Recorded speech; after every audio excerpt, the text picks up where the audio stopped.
ভাগিয়ে দিলেন। গ্রাম দলিমপুর,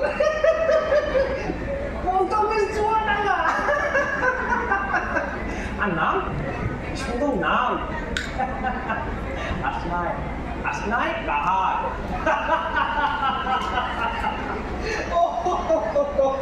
আশ্রয় শব্দের অর্থ জানেন?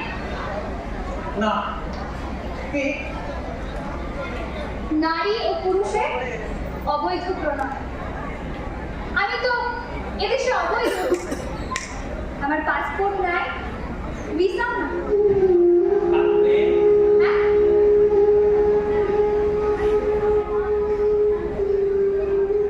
কি দেখছেন আমার মুখ পাইছে? সুন্দর লাগছে আপনার শাখা, সেলুন, শাড়ি। ঘরের ভিতরে রাখা ছিল আপনার মায়ের মুখায়। সব হইতেছে। আসলে আপনার মধ্যে আমার মানে দেখছি, মনে হচ্ছে আমার সত্যি সত্যি বিয়া হয়ে গেছে। কেন? আপনার আমায় নিজের বউ ভেবে মেনে নিতে কোনো অসুবিধা আছে? কোন কি? আপনি ওখানে লোক, আমার দেশ আলাদা, জাত আলাদা। তাছাড়া আপনি কত শিক্ষিত, এই তো মুখস্থ মানুষ। আপনার স্বামী হওয়ার যোগ্যতা আমার নাই। কাল রাতে আপনারে কইছিলাম না, বেড়া থাকে মানুষের মনের ভিতরে। জাতির বেড়া, ধর্মের বেড়া, শিক্ষা সংস্কৃতির বেড়া, দেশের বেড়া। আর যে মানুষ সব বেড়া টপকে যেতে পারে সেই আসল মানুষ।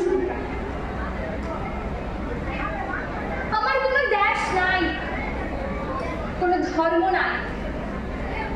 যে মানুষ আমার খাই গেছে সেই আমার আল্লাহ, সেই আমার ভগবান।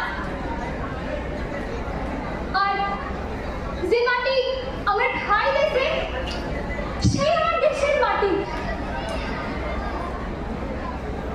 তোমার দেশের মাটি তোমার পরে খেলায় মাথায়। তোমার দেশের মাটি তোমার পরে খেলায় মাথায়। সাউন্ড দাও। তোমার ইয়েটা echo echo echo echo echo echo তোমার